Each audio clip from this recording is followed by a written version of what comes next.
Hi, welcome to Microeconomics, Economics 221. In this video, we will introduce the notion of market efficiency, the subject matter of Chapter 5 in Carlin's textbook. We're going to start with a whiteboard, and we will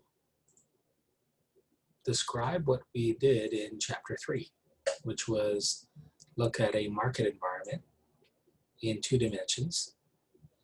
The two dimensions that are varying in a market, one is called the quantity that buyers buy and sellers sell in the market, that's in the horizontal axis. And the other variable in a market system description is the price variable for the good in question in the horizontal axis. And there are a variety of factors in supply and demand that impact either of those two segments of the market, either of those two sectors of the market. So first, we're going to look at market demand. And we established in Chapter 3 that the law of demand stipulates that more and more quantity of a good will be demanded in a market that is able to generate sales at lower and lower thresholds of opportunity cost. So in that case, the opportunity cost of buyers gives rise to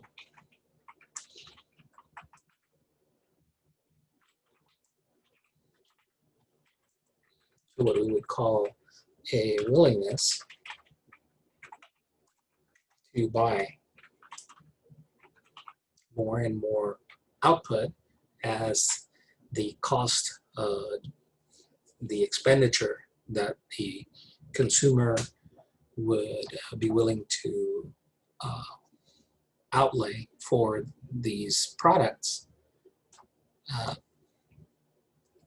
drops on a per unit basis. So the law of demand described that.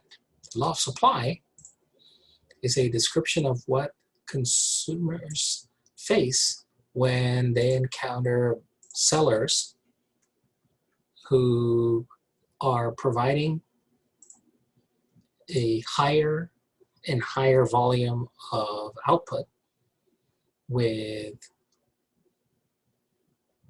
more and more scarce resources that creates diminishing returns to those resources, which then establishes that suppliers are only willing to sell more if they are going to be compensated for those higher costs. And as such, we end up with a system in which we have an higher and higher opportunity costs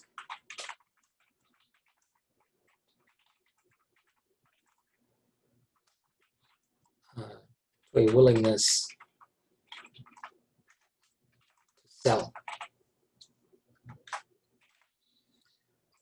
So the demand curve is an expression of a willingness to buy, and the supply curve is an expression of the willingness to sell at progressively higher levels of opportunity costs, and thus require compensation at higher prices from the supplier's point of view, lower prices from the consumer's point of view.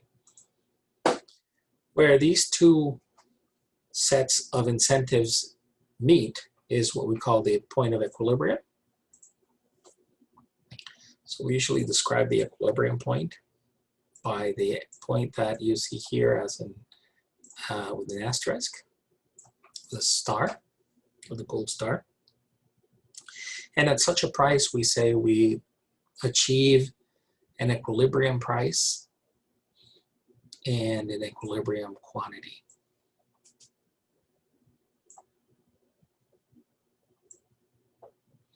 And we refer to those usually with a P followed by an asterisk or some special notation, and Q also with that same special notation.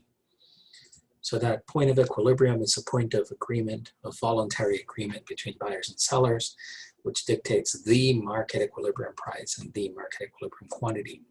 those are the subject matter of then chapter 4, where we learned about elasticities. Now, what we're doing in chapter 5 is extending our knowledge beyond what happens individually to the horizontal dimension of quantity and to the vertical dimension of price. And now we're going to be looking at what occurs to both dimensions at the same time, so that we're going to get metrics of value. And these metrics of value are going to actually be metrics of value added. So where by value added we mean the consumer's willingness to pay in excess of the market price, since for some consumers, their willingness to pay is higher than that of the market price, we end up in situations where there is a generation of extra value to consumers, and that receives the name of consumer surplus.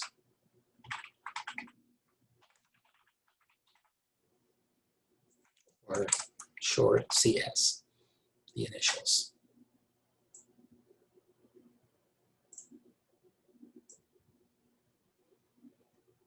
And consumer surplus is to be identified by this area that I'm going to put red stars, red hearts on. So this entire triangular area full of red hearts is the so-called consumer's surplus, extra value above and beyond what the consumers pay in order to buy these Q star units of output. So that's what we call the consumer surplus.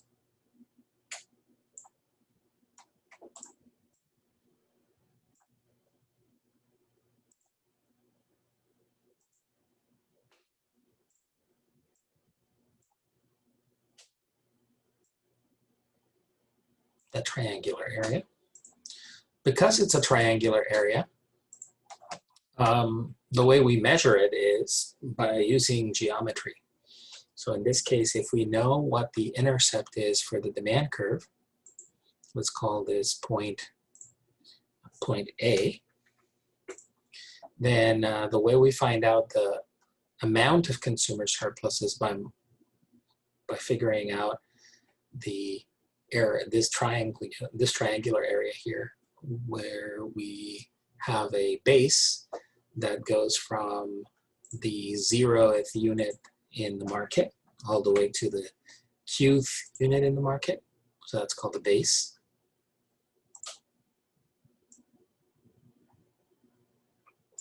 So the base is Q units.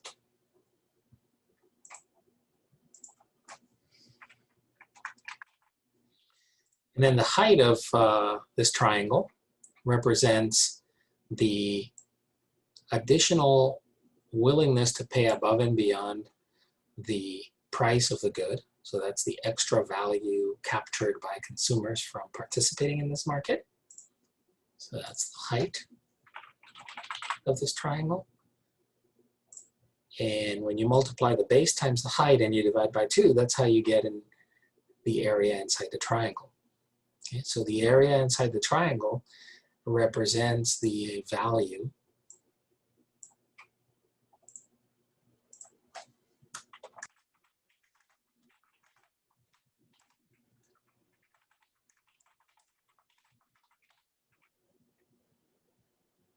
and this triangle is called A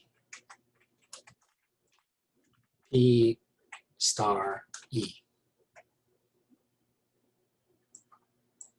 It's the area in hearts.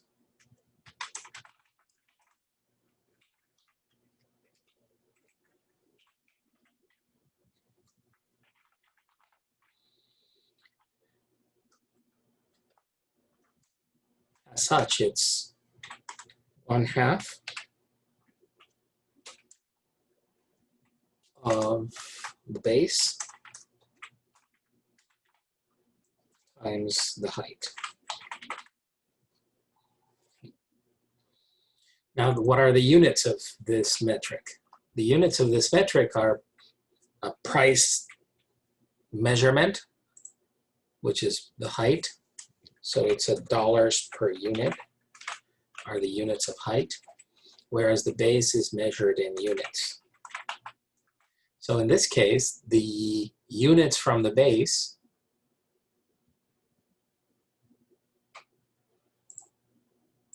cancel the units from the denominator of the height metrics, and you're left with an amount which is exclusively in dollars.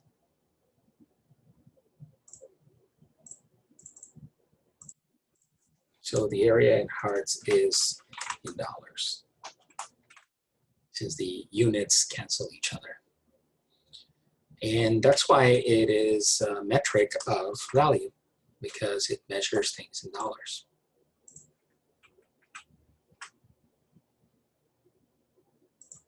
Okay.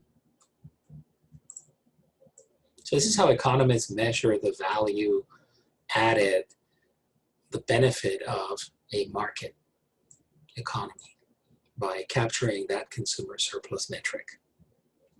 Now, in order to capture why it is that producers participate in this market, we also measure something called producer surplus. So I'm going to use blue to measure producer surplus. And producer surplus is going to be an area that is also in a triangle in this case. And this area is going to be B, E, and P star.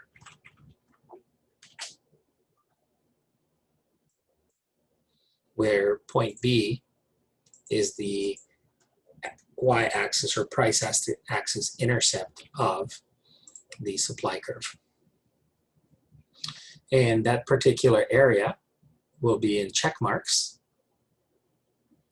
And we will be able to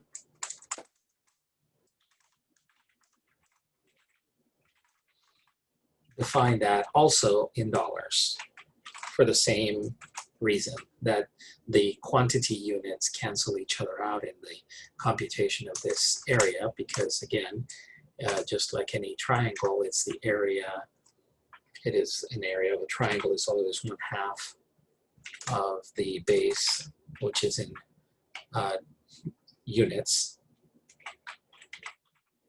good, times the height, which is in dollars per unit.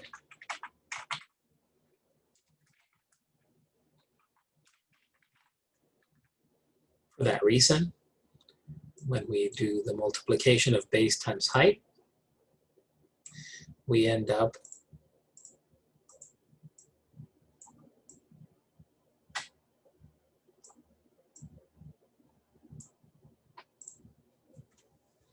with, once again,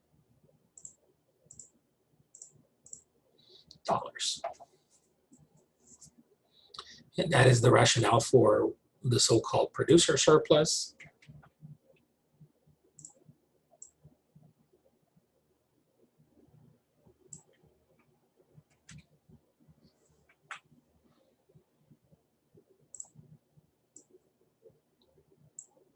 Which is the value added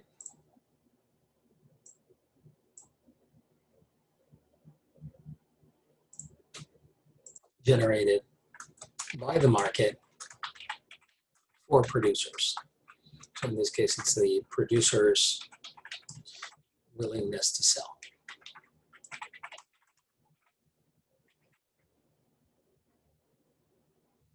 At a price that exceeds their opportunity costs of making the product.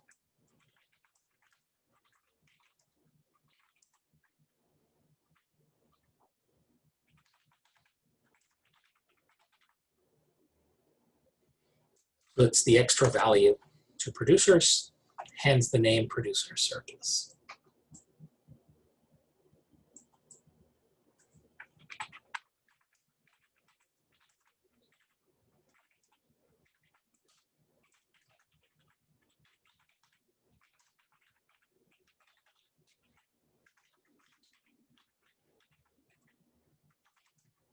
PS for short.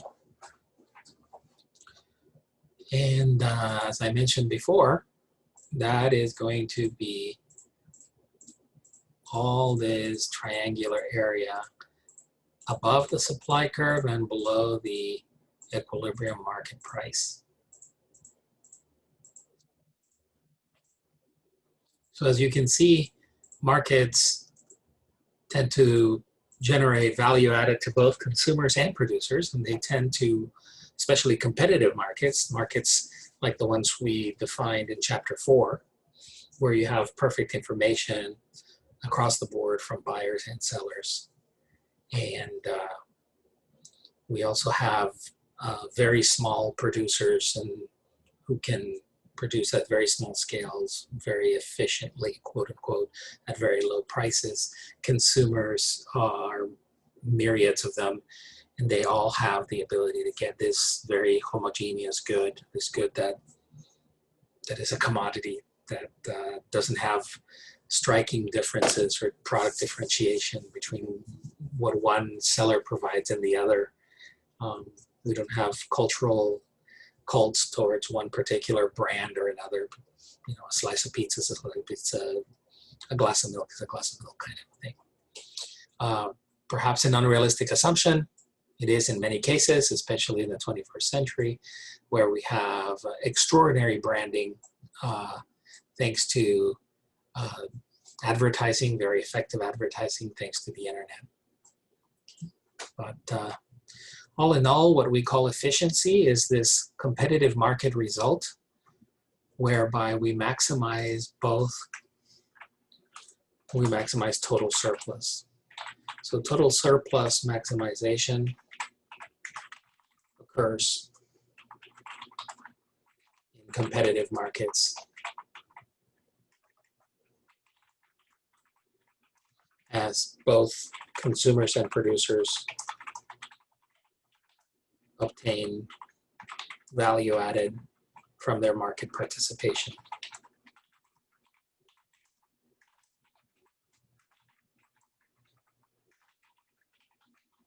Because they either pay or receive a price that is below or above their willingness to buy or sell respectively. And so that is the impact that we call efficiency generated by these markets. And so this efficiency is maximum total surplus, which comes from the consumer surplus and the producer surplus being added together. That's what we mean by total surplus. And this is generated in competitive markets of the kinds described in chapter 4 and 5. Whenever markets are not perfectly competitive, whenever markets fail the assumptions that we've talked about make a competitive market, whenever producers have more power than consumers or vice versa, whenever some markets are incomplete because not everybody can buy or sell at these market prices, and we want to expand participation to other sectors, be it on the production or the consumption side, because that's going to generate some normative benefits of some sort.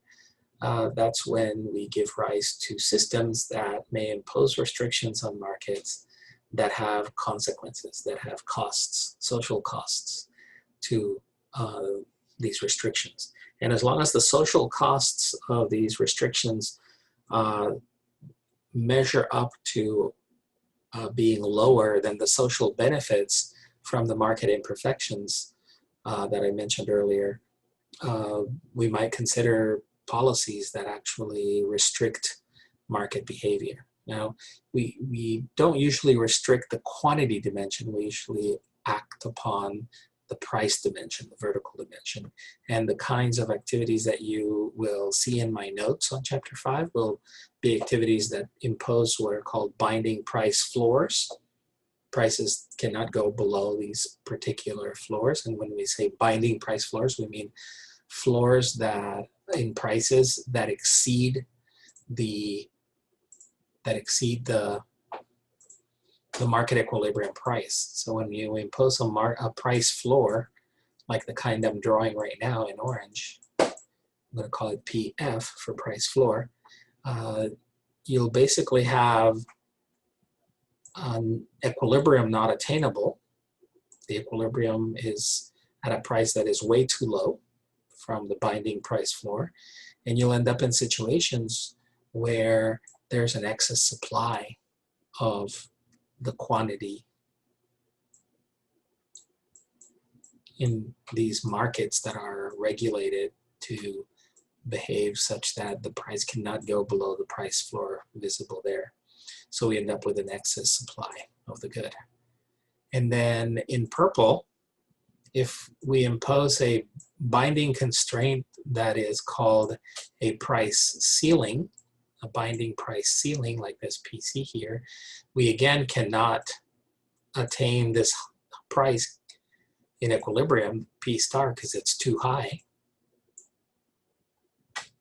And in response to that, we end up with excess demand, which can be measured as the distance where this price ceiling cuts the supply and the demand curve.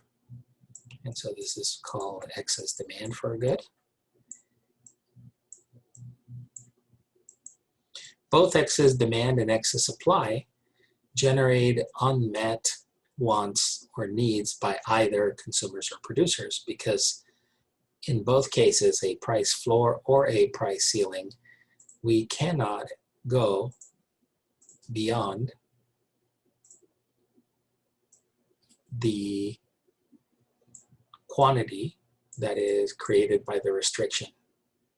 And in the process of that, we create something called a deadweight loss. This little triangle here. So that's what we call a deadweight loss.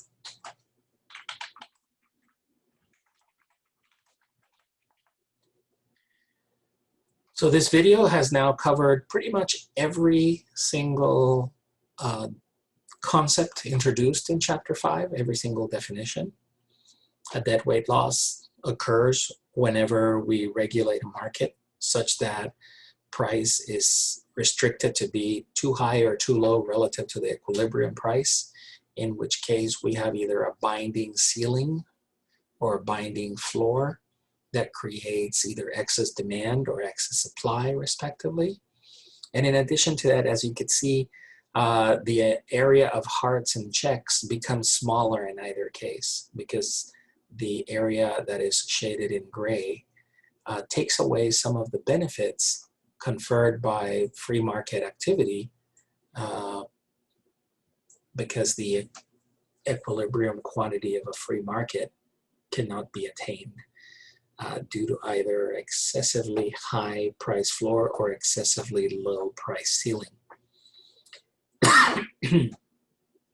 In which case we end up having a redistribution of either consumer or producer surplus that the market does not allow capture for. And that is, that concludes this introduction to Chapter 5. I hope it was a useful one. Just to